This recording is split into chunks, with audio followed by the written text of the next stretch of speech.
ورحمۃ اللہ وبرکاتہ نحمدہ ونصلی علی رسولہ الکریم۔ جامعہ انواری حیدرآباد باب العلم انواری ایجوکیشنل سوسائٹی کی جانب سے تفسیرات احمدیہ کی درس کا سلسلہ جاری ہے۔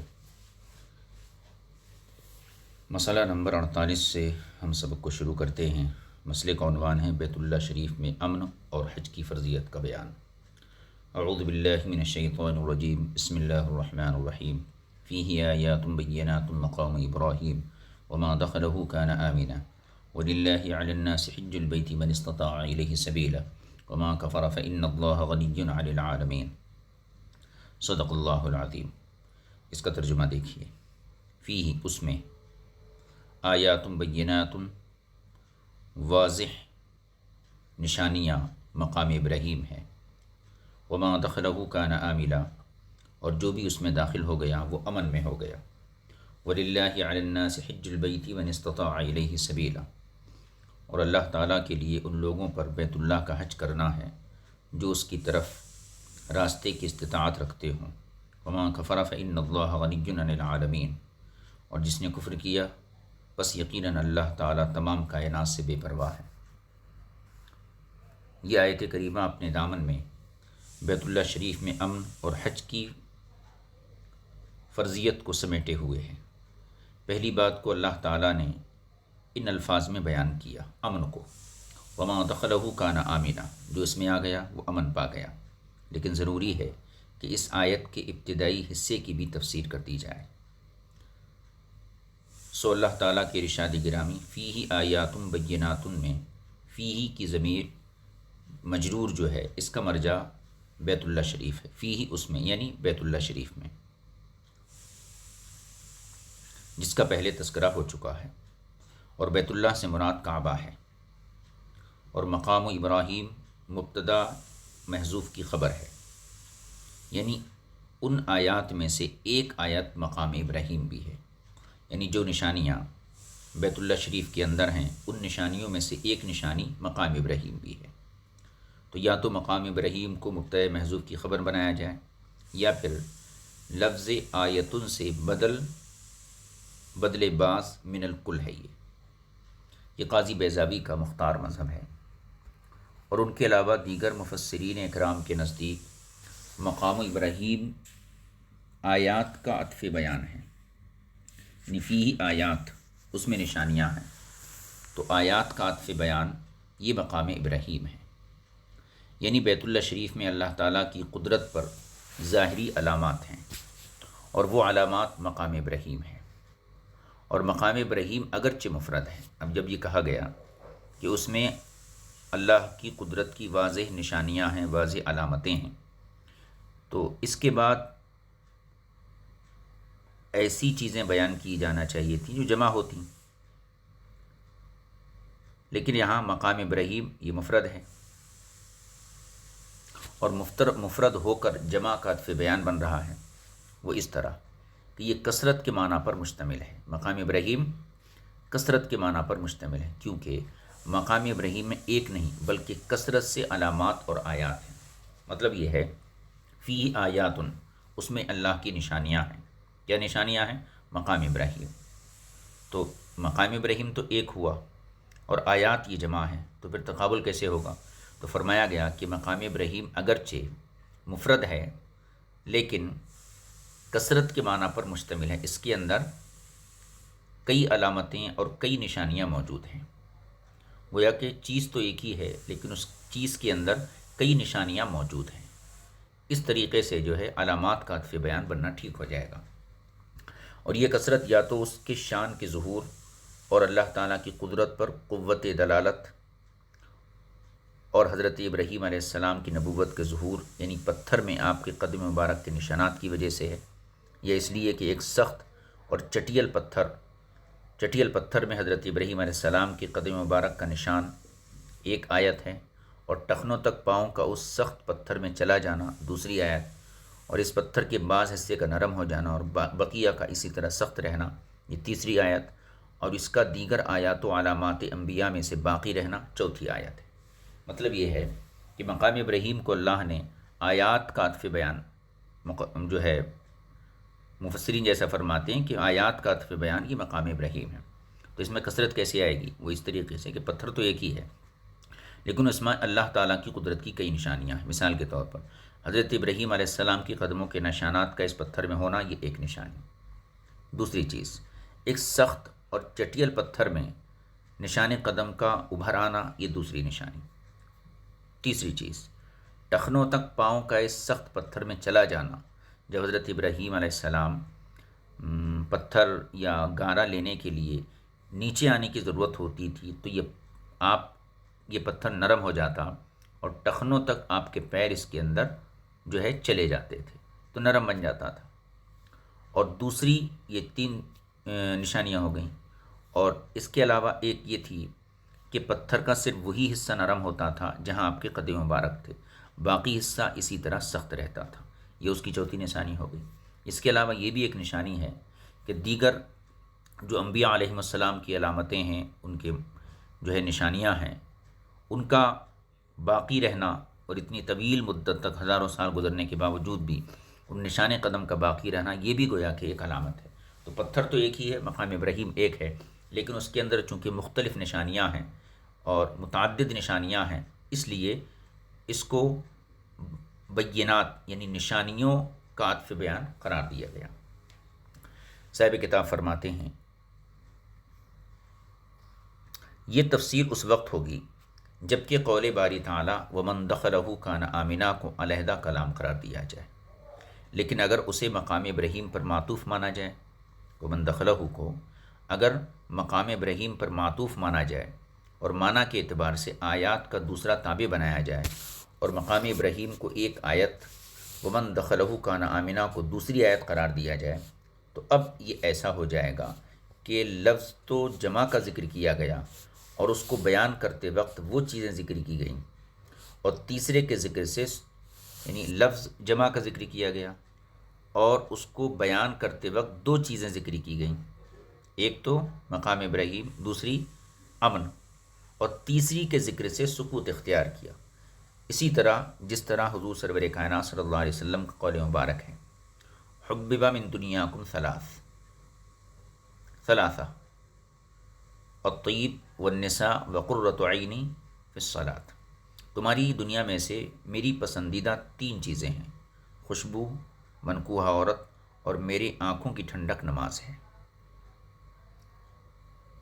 تو ایسا کرنا اسی طرف اشارے کے لیے ہوگا کہ وہ آیات جو باقی موجود ہیں وہ عظیم آیتیں ہیں، اور باقی موجود عظیم آیات ہو سکتا ہے شاید یہ ہوں، مثلا مسلمانوں کے دل اس کی طرف کھنچے رہتے ہیں، ان کے دیکھنے پر آنکھوں سے آنسو کی برسات امٹ آتی ہے،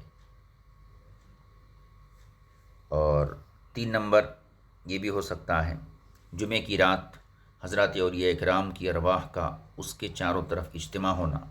چوتھی چیز یہ، جو اس کی بربادی کا قصد کرے اس کی اپنی بربادی ہوتی ہے۔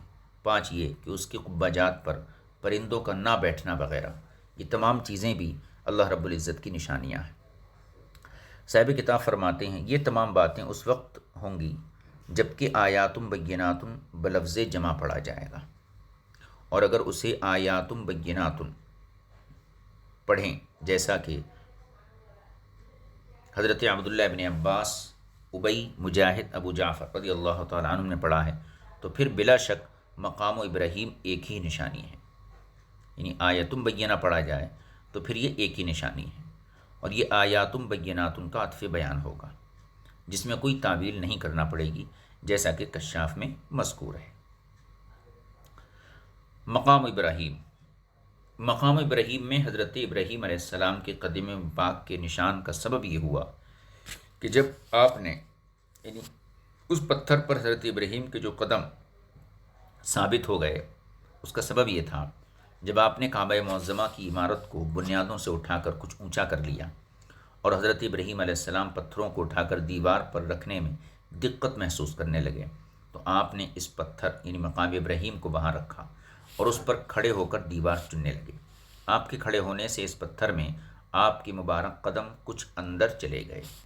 بعض حضرات نے اس کا سبب یہ بھی ذکر کیا ہے کہ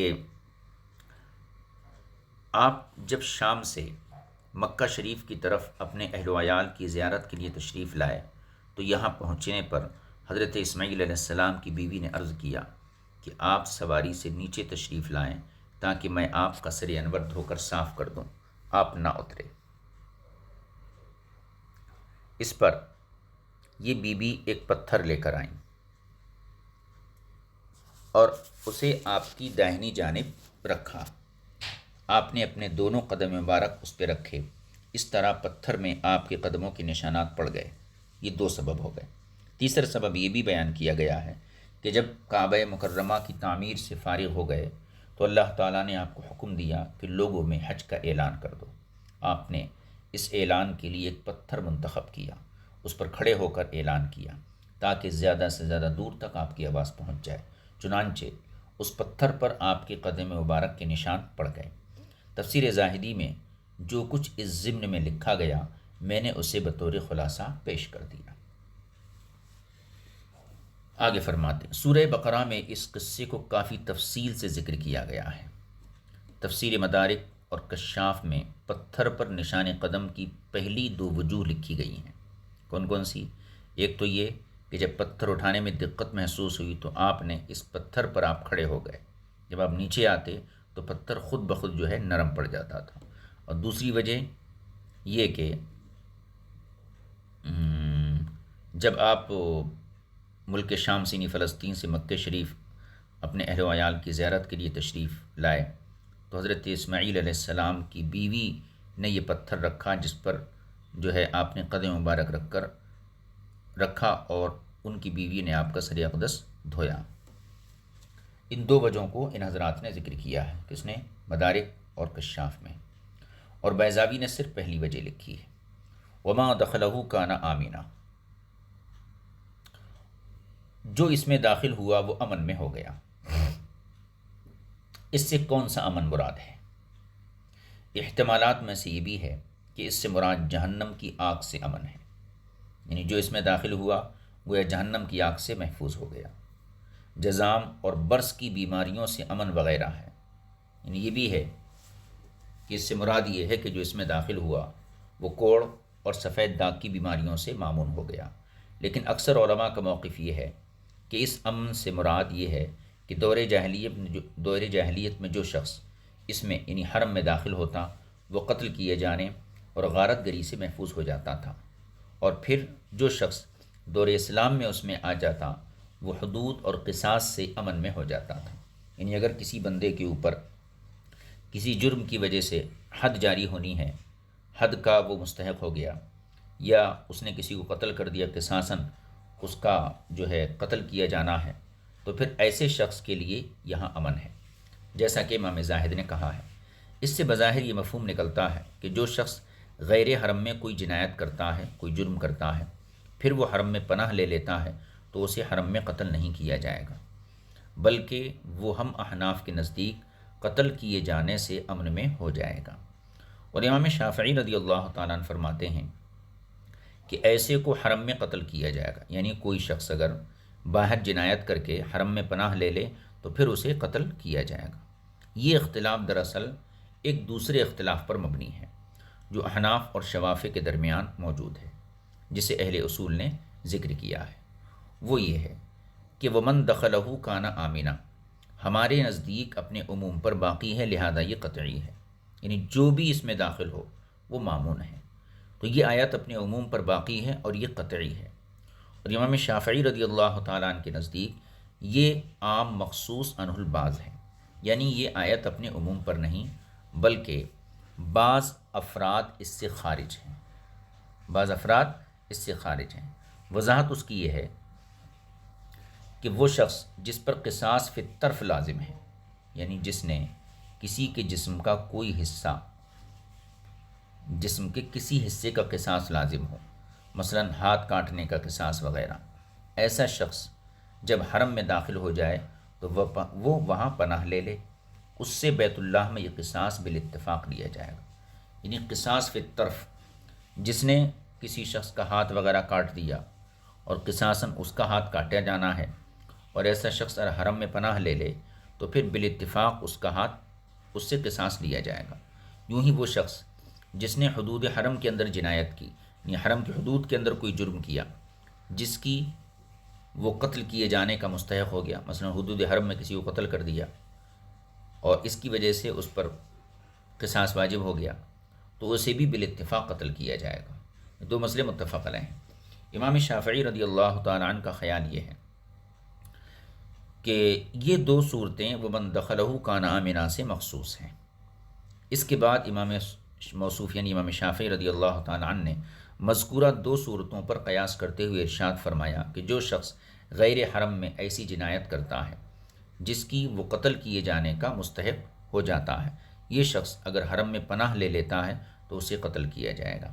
آپ نے اس مسئلے میں خبر واحد سے بھی تمسک فرمایا ہے، جس کا مضمون یہ ہے کہ حضور اکرم صلی اللہ علیہ وسلم سے فتح مکہ کے دن دریافت کیا گیا، یا رسول اللہ، حنظلہ یعنی ابن خطل نامی شخص کعبے کے پردوں میں لپٹا ہوا ہے۔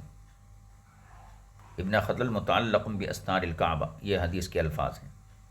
ابن خطل نامی شخص کعبے کے پردوں میں لپٹا ہوا ہے۔ یہ شخص اسلام لانے کے بعد مرتد ہو گیا تھا، یعنی حالت ارتداد میں واجب القتل تھا، اور اپنے آپ کو اس قتل سے بچانے کے لیے کعبے کے پردوں میں لپٹا ہوا تھا۔ آپ نے فرمایا اسے قتل کر دو، اسے قتل کر دو۔ یہ خبر واحد ہے۔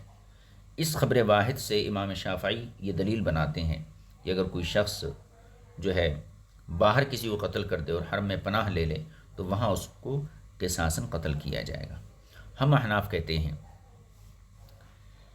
کہ مذکورہ دونوں صورتیں آیت کریمہ کے عموم سے مخصوص نہیں ہیں، کیونکہ نص قرآن ان دونوں صورتوں کو شامل ہی نہیں ہے، اور مخصوص وہ ہوتا ہے جسے پہلے تو عموم میں داخل مانا جائے، اس کی عمومیت میں شامل ہو، پھر اسے خاص کیا جائے اور عموم سے الگ کر دیا جائے۔ شامل نہ ہونے کی دلیل یہ ہے کہ نص مذکورہ کا مفہوم یہ ہے، یعنی آیت کریمہ کا مفہوم یہ ہے کہ جو شخص بھی غیر حرم میں جنایت کا مرتکب ہوتا ہے پھر وہ حرم میں پناہ لے لیتا ہے، یعنی جنایت کر لینے کے بعد حرم میں آ جاتا ہے، اس کی ذات امن میں ہو جائے گی۔ لیکن وہ شخص جس نے حدود حرم میں جنایت کی یا عین حرم میں جنایت کی، وہ مفہوم نص میں شامل ہی نہیں ہے، یعنی وہ اس آیت کے حکم میں داخل ہی نہیں ہے۔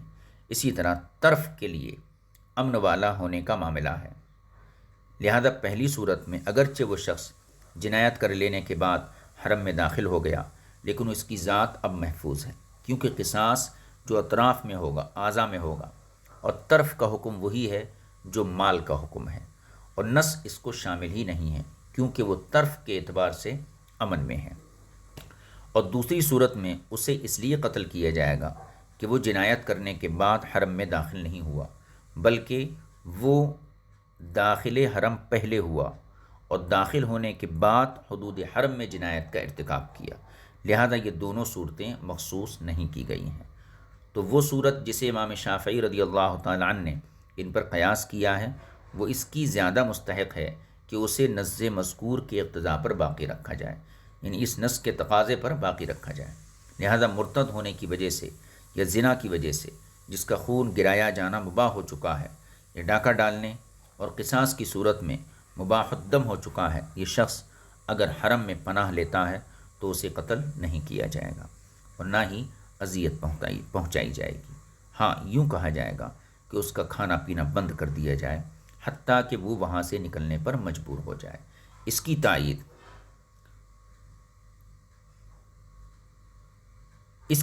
حضرت عمر رضی اللہ تعالیٰ عنہ کا قول کرتا ہے، فرماتے ہیں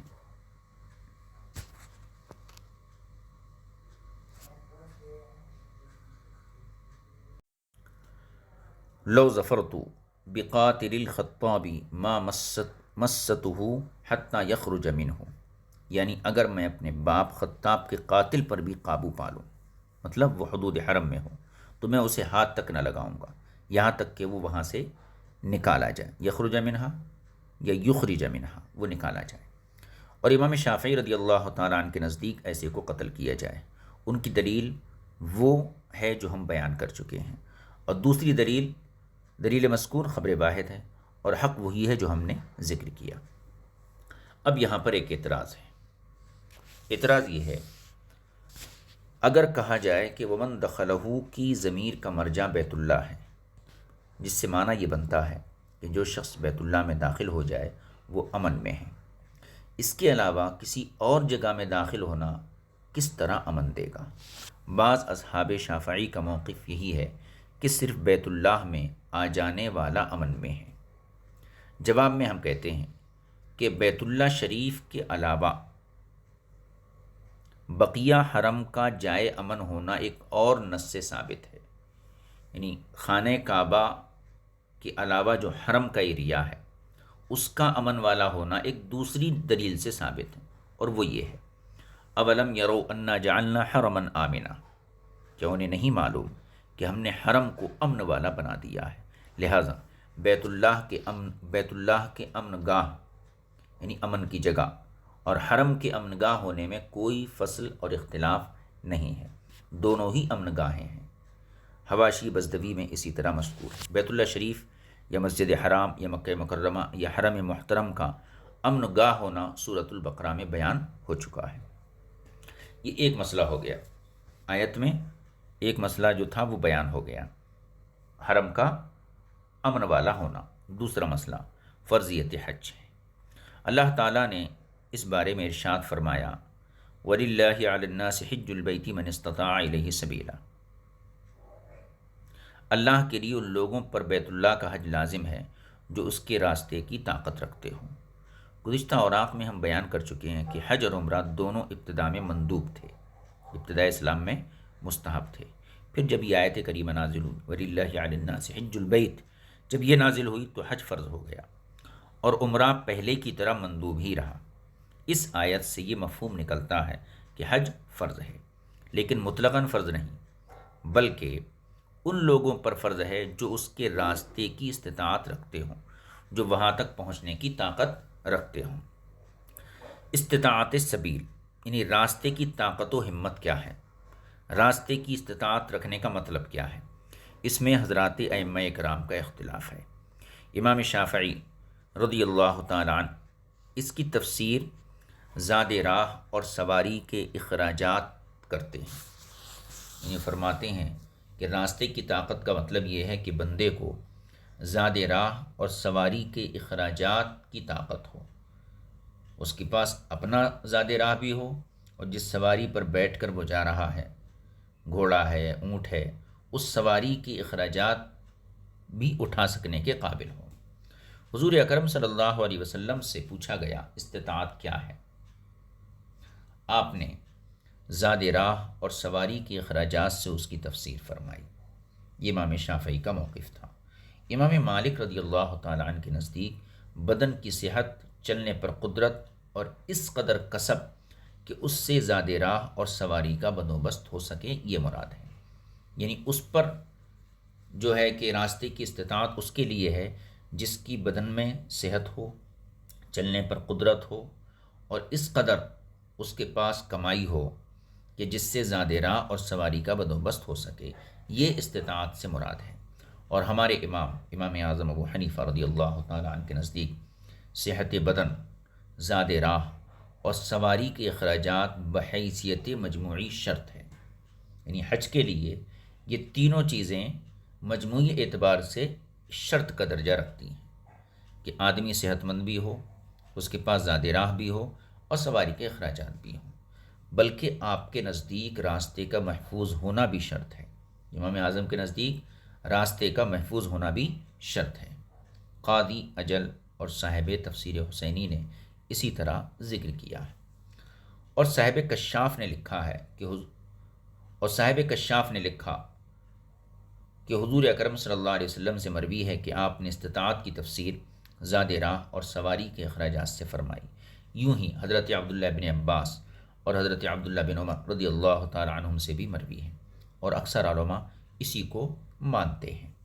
اور حضرت زبیر رضی اللہ تعالیٰ عنہ سے مروی ہے کہ ان اشیاء کی استطاعت بحسب قوت ہونی چاہیے، یعنی بحسب طاقت ہونی چاہیے۔ ان چیزوں کی استطاعت کس کی؟ زاد راہ کی اور سواری کے اخراجات کی۔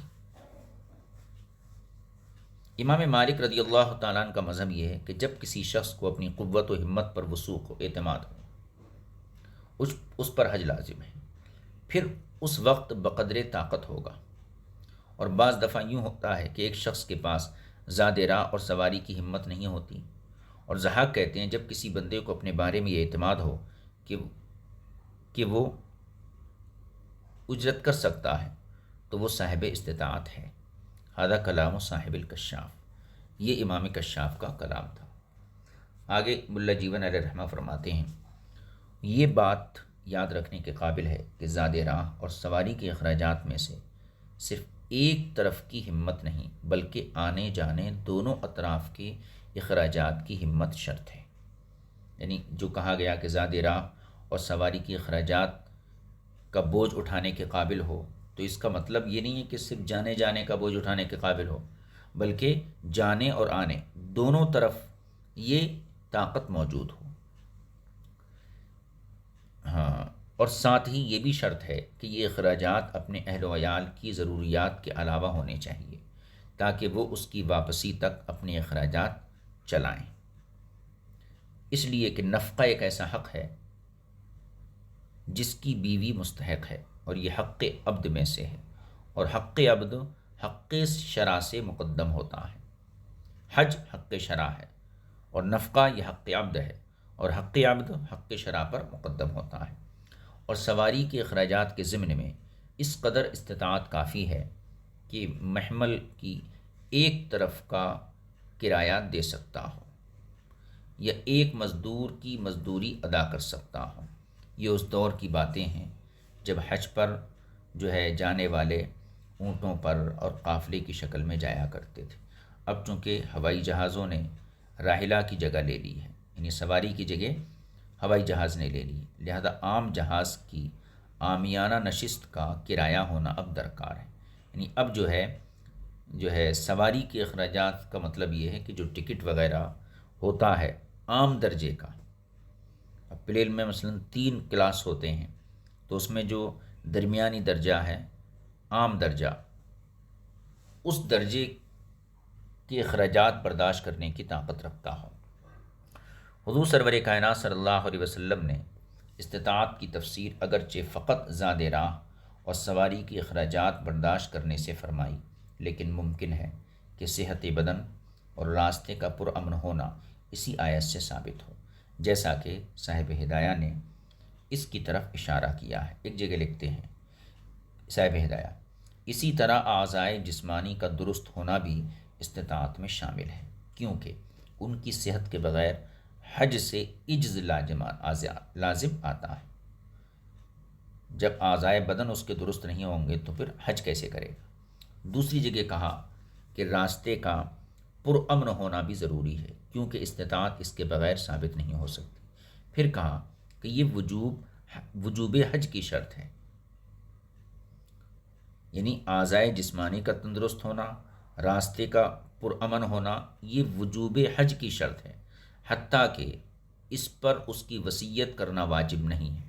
اور یہ موقف امام اعظم ابو حنیفہ رضی اللہ تعالیٰ عنہ سے مروی ہے، اور کہا گیا ہے کہ یہ وجوب حج کی نہیں بلکہ ادائے حج کی شرط ہے۔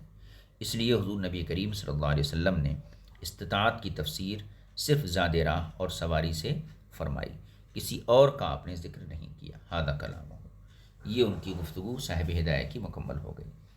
اس مقام پر ایک اشکال ہے، اور وہ یہ ہے کہ حضرات علماء کرام نے وجوب حج یعنی حج کے واجب ہونے کے شرائط میں یہ بھی کہا ہے کہ حج کرنے والا آزاد ہونا چاہیے، بالغ ہونا چاہیے۔ ان حضرات نے ان شرائط کا تمسک، ان شرائط کی دلیل حضور اکرم صلی اللہ علیہ وسلم کے اس قول مبارک سے لی ہے۔ حضور ارشاد فرماتے ہیں، ایما عبد حج 10 حجج ثم اعتق فعلیہ حجۃ الاسلام وایما صبی حج 10 حجج لم ثم بلغ فعلیہ حجۃ الاسلام۔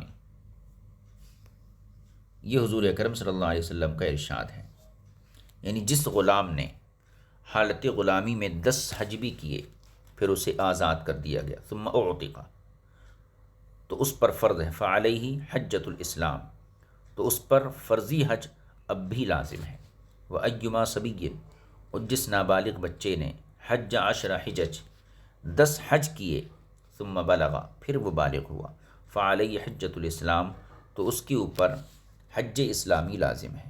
اسی طرح حضرات علماء اکرام نے عورت کے لیے خاوند یا محرم ساتھ ہونے کی بھی شرط لگائی ہے کہ عورت کی استطاعت اس وقت مکمل ہوگی جبکہ اس کے ساتھ اس کا خاوند ہو یا کوئی محرم ہو۔ اس کی دلیل حضور اکرم صلی اللہ علیہ وسلم کا یہ قول ہے، لا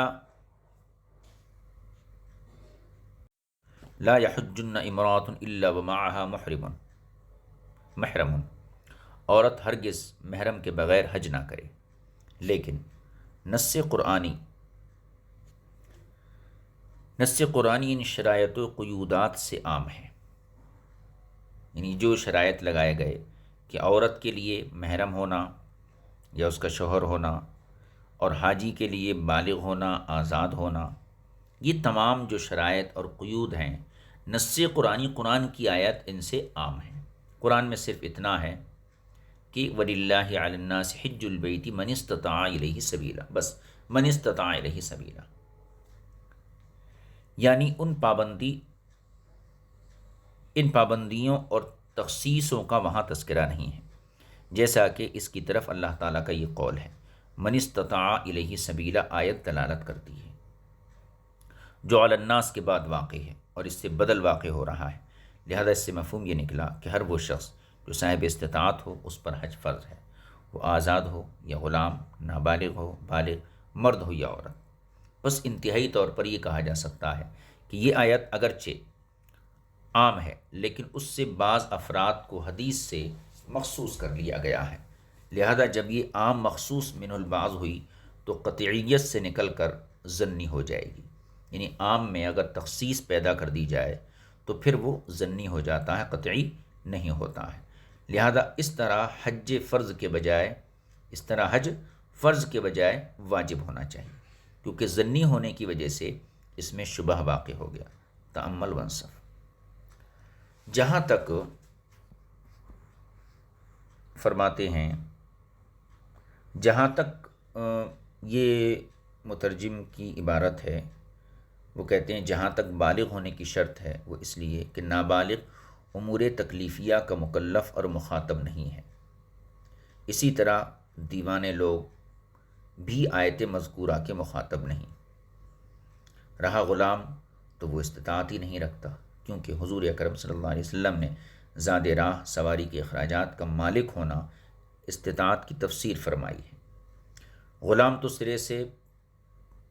تو سر سے پاؤں تک خود کسی کی ملکیت ہے، تو وہ زاد راہ و سواری کی ملکیت کا مستطیع نہ ہونے کی وجہ سے، یعنی نہ وہ زاد راہ کا مالک بن سکتا ہے نہ وہ سواری کا، تو من استطاع الیہ سبیلا میں داخل ہی نہیں ہے۔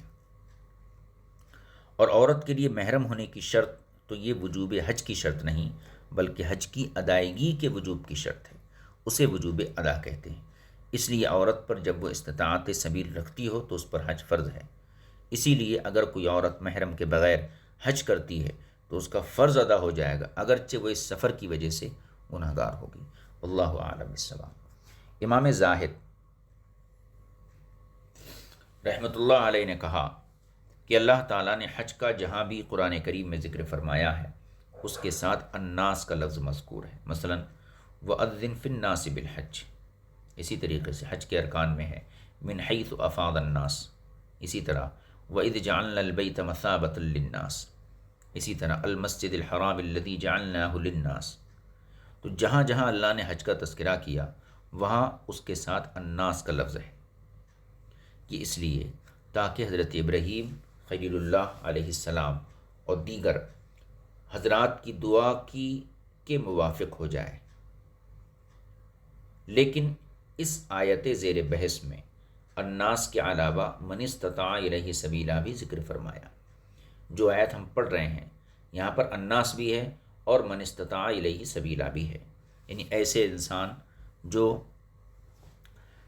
کہنا چاہیے زاد راہ اور سواری کے اخراجات برداشت کر سکتے ہوں اور اس کی ادائیگی میں وہاں کی حکومت کی طرف سے کوئی رکاوٹ نہ ہو، راستے کا خطرہ نہ ہو، دشمن کا خوف نہ ہو، وہاں اگر فقیر اسلامی حج کرتا ہے، اگرچہ وہ صاحب استطاعت بتفسیر مذکور نہیں ہے، اس کا فرضی حج ادا ہوگا۔ لہذا اگر اس حج ادا کرنے والے کے لہذا اگر اس حج ادا کرنے کے بعد وہ صاحب استطاعت ہو جاتا ہے تو اسے دوبارہ حج کرنے کا حکم نہ ہوگا۔ اس کی مثال ایسی ہے کہ کسی دیہاتی پر جمعہ فرض نہیں ہوتا، لیکن اگر وہ شہر میں چلا جائے اور وہاں جمعہ ادا کر لے تو یہ ہو جائے گا۔ اب اسے ظہر ادا کرنے کا نہیں کہا جائے گا۔ معتزلہ نے اس آیت سے یہ تمسک کیا ہے کہ استطاعت فعل سے ہونی چاہیے، کیونکہ یہ شرط ہے، اور شرط کا مشروط سے مقدم ہونا یہ ضروری ہے۔ ہم اس کے جواب میں کہتے ہیں کہ قدرت حقیقیہ کے لیے تو فعل سے متصل ہونا ضروری ہے۔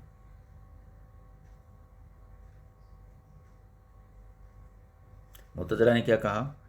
استطاعت فعل سے پہلے ہونی چاہیے، یعنی زاد راہ کی قدرت اور سواری کے اخراجات کی قدرت، یہ استطاعت جو ہے یہ فعل حج سے پہلے ہونی چاہیے، کیونکہ یہ شرط ہے حج کے لیے، اور شرط کا وجود مشروط سے پہلے ہوتا ہے، لہذا حج سے پہلے شرط پائی جانا چاہیے۔ تم اس کا جواب یہ دیتے ہیں کہ قدرت حقیقیہ کے لیے تو فعل سے متصل ہونا ضروری ہے، کیونکہ وہ عرض ہے جو 2 لمحے بھی باقی نہیں رہتی، اور آیت کریمہ میں جس استطاعت کا ذکر ہے اس سے مراد حقیقی قدرت نہیں بلکہ اسباب کی سلامتی ہے اور آلات فعل کا درست ہونا ہے، اور اس قدرت یعنی استطاعت کا فعل سے مقدم ہونا بالاتفاق ہے۔ اس کی زیادہ تفصیل علم کلام میں مذکور ہے۔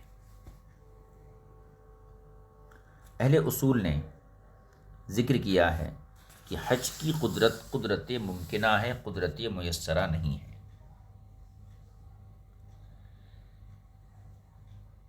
کیونکہ قدرت میسرہ اس وقت متحقق ہوگی جب حج کرنے والے کے ساتھ خادمین، مختلف سواریاں اور بہت سے مددگار ہوں۔ ایک سواری اور قلیل مقدار میں زاد راہ ہو تو کم از کم اور ادنا وہ مقدار ہے جس کے ہوتے ہوئے حج فرض ہو جاتا ہے۔ لہذا اگر مال ہلاک ہو جائے تو وجوب حج باقی رہتا ہے، جیسا کہ صدقہ فطر کا معاملہ ہے، اور یہی مسئلہ ہر اس فعل کے لیے ہے جس میں قدرت ممکنہ ہوتی ہے۔ اس پر ایک اعتراض وارد ہوتا ہے کہ قدرت ممکنہ میں اتنا ہی کافی ہے کہ اس قدرت کا وجود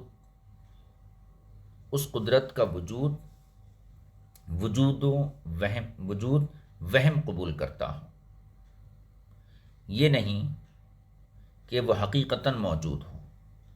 لہذا جب علماء کرام نے اس شخص پر نماز کی ادائیگی واجب قرار دی جسے صرف ایک مختصر سی جز اس نماز کے وقت ملے، اس کی وجہ یہ بتائی جاتی ہے کہ اس بات کا امکان ہے کہ وہ مختصر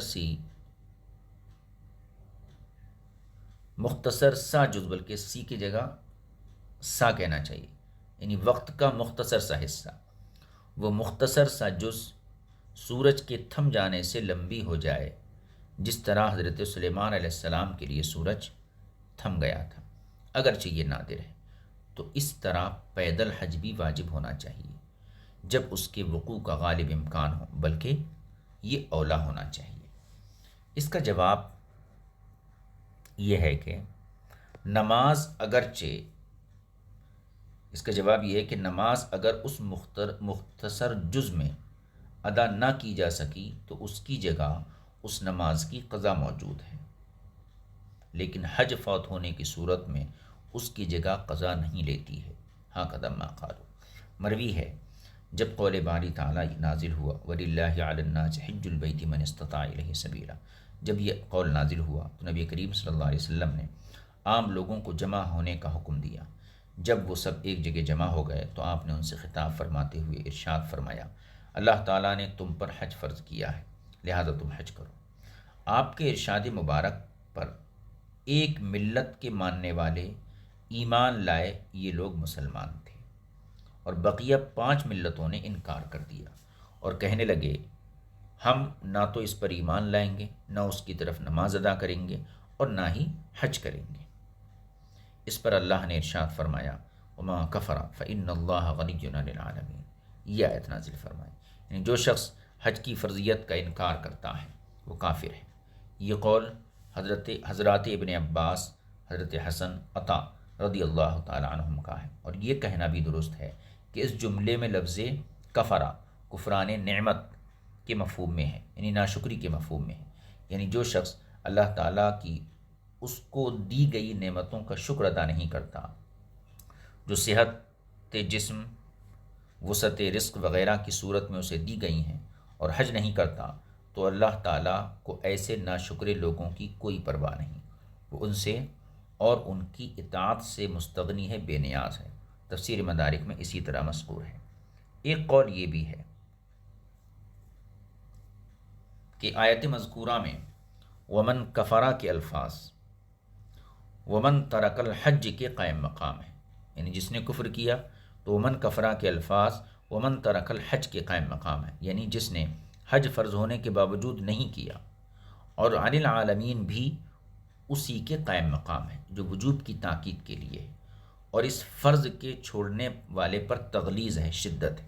یوں ہی حرف لام جو للہ میں ہے، حرف اعلیٰ اور جملہ اسمیہ خبریہ بدل ذکر کرنا، استغنا کا یہ لفظ، تمام باتیں تاکید اور مبالغے کی وہ وجوہ ہیں جو وجوب حج کو اور مضبوط کرتی ہیں۔ کذا قالوا، مقصد یہ ہے کہ اللہ تعالیٰ نے حج کے حکم کو بہت سی وجوہ سے موقت کیا، اس کو تقویت پہنچائی۔ مثلا امر کے صیغے کے بجائے خبریہ انداز میں اسے بیان کیا گیا۔ 2 نمبر، خبریہ انداز سے جملہ اسمیہ کو منتخب کیا گیا۔ 3 نمبر، اللہ تعالی نے اپنا وجوبی حق ہونا بیان کیا۔ 4 نمبر، پہلے عمومی ذکر کر کے پھر ایک شرط کے ساتھ مخصوص کرنا، یعنی ابہام کے بعد وضاحت 2 دفعہ حکم دیا، ایک دفعہ ابہام کے طور پر، دوسری مرتبہ وضاحت کے طور پر۔ 5 نمبر، ترک حج کو کفر یا کافروں کا فعل قرار دیا۔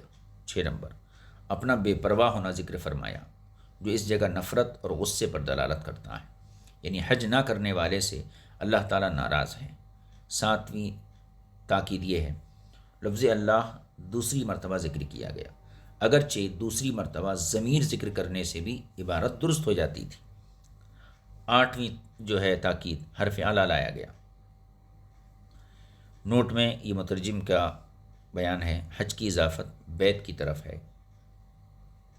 حج البیت منست وَلِلَّهِ عَلَى النَّاسِ حِجُّ الْبَيْتِ، تو حج کی اضافت بیت کی طرف ہے۔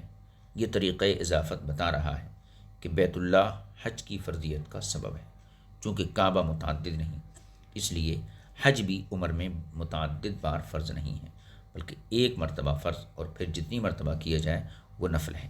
امام احمد اور نسائی کی روایت ہے، رسول اکرم صلی اللہ علیہ وسلم نے ارشاد فرمایا، حج ایک بار ہے، جو زیادہ کرے گا وہ نفل ہوگا۔ یہ مسئلہ نمبر 48 تھا جو مکمل ہوا۔ اس کے بعد جو ہے مسئلہ نمبر 49 ہے، نیکی کا حکم دینا اور برائی سے روکنا، اس کا انشاءاللہ تعالی آئندہ درس میں شریک کریں گے۔ آج یہیں پر اپنے سبق کو مکمل کرتے ہیں۔ وصلی اللہ علیہ نبی الکریم وآلہ وصحبہ اجمعین، والحمد للہ رب العالمین۔ السلام علیکم ورحمۃ اللہ وبرکاتہ۔